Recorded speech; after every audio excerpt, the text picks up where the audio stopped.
Hello and welcome to Restore 2022. We are in the Gospel of Luke. At the end of chapter 10, Luke has highlighted Jesus' instruction on that good portion, which Mary exemplified for us, was that good example of discipleship, of sitting at Christ's feet. Now we move on to that patient request. The disciples had to wait for Jesus to finish his prayers and to teach them then to pray. Whether with John the Baptist or in rabbinic circles, teaching on prayer and fasting happened anyway. But Jesus is going to give the disciples a new approach towards the priority, the privilege, the focus of prayer. For Jesus, the focus of prayer is God, not the needs of the person who's praying. Brevity of prayer is from that place of rejoicing over this close relationship with God, who is a Father. He's holy. He's the provider. He's the one who sustains life. He's the one who's forgiving. He's the King. He's ready to hear our prayers. And this relationship is key to the prayers, but also persistent and expectant prayer is key to this relationship, and yet is so difficult to do. Luke's record of Jesus' teaching the Lord's Prayer differs from Matthew's account, and also shows actually that Jesus taught similar themes but in separate occasions. So repetition is key to learning for Jesus. And we move on then to the story of the friend with this shameless audacity, as the NAV calls it. And this might give you an impression that God had to be chased after to care for his children. But Jesus moves on to this other parable, this other story of the good father who gives us a better illustration of the feelings between God and the disciples who call on him in prayer.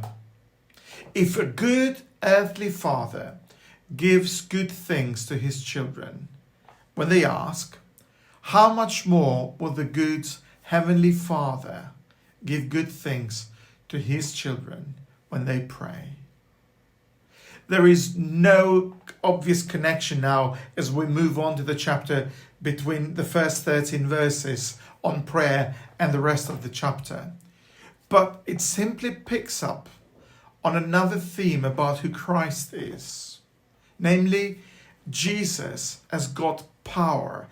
Luke is reinforcing this. He's got power of the demonic realm, which fits well with the mission of the Messiah that was disclosed, was exposed in Luke chapter 4. Verses 14 to 32 reveal the source of that power. Jesus has performed many exorcisms in Luke. After casting out a demon from this mute man, some claim that Jesus is casting out demons by the power of Satan. This is ridiculous. Jesus challenges this claim and speaks very clearly and sternly about the warnings that he's got for this unbelieving and sign-seeking generation. Jesus also shows that they are being inconsistent with their claims against him. One cannot fight against oneself. But Jesus has got this ability to cast out demons, and this is a sign of God's power that is at work. Demons are actively opposed to Jesus, and they create a mess, they create disorder, whereas Jesus is the one who brings liberty and peace. And again, this generation is being rebuked by Jesus because they've got unbelieving, sign-seeking attitudes. But again, this engagement with this generation gives Jesus a leeway to connect with his primary offenders, the Pharisees and the lawyers. A Pharisee invites Jesus for a meal, but then looks on him with surprise, awe, and shock that Jesus has not been washing his hands and following the rituals.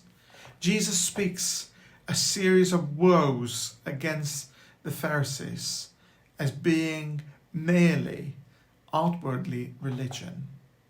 Because the kingdom that Jesus is bringing is the kingdom of the heart, the inward transformation that only the good news of Jesus can bring. And that's what he's inviting the people to do, to embrace this liberty, this freedom that only Jesus, the Son of God, can bring.